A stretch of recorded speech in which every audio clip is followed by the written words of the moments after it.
Career మునిగిపోతున్నప్పుడు హీరోయిన్లకు పెద్దగా options ఉండవు. ఒకటి గ్లామర్ షో చేయాలి, లేదంటే గౌరవంగా సైడ్ ఇచ్చేయాలి.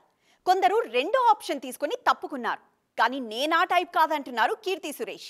ఈ మధ్య గ్లామర్ షోకు తెర తీసిన ఈమె రోజు రోజుకు మరింత రెచ్చిపోతున్నారు.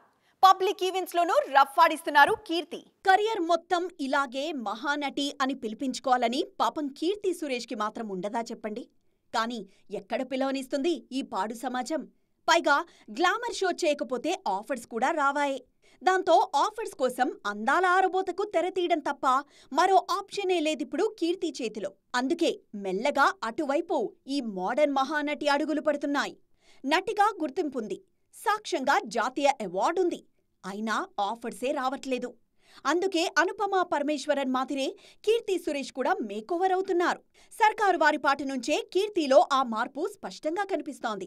తాజాగా పబ్లిక్ ఈవెంట్స్లోనూ గ్లామర్ షోకు తెరతీస్తున్నారు కీర్తి సురేష్. బయటికెక్కడికొచ్చినా అందాల ఆరబోతపైనే ఫోకస్ చేస్తున్నారు కీర్తి. బాలీవుడ్లోనూ rough ఆడిస్తున్నారు Keerthy Suresh. Baby జాన్లో Varun ధావన్తో intimate సీన్స్తో పాటు లిప్ లాక్స్ కూడా చేస్తున్నారని తెలుస్తోంది. కెరియర్ కొత్తలో నటిగా నిరూపించుకున్న కీర్తి సెకండ్ ఇన్నింగ్స్లో మాత్రం గ్లామర్ క్వీన్ అనిపించుకోవాలని చూస్తున్నారు. ఈ ప్రయత్నంలో ఈమె సక్సెస్ అవుతున్నారు కూడా.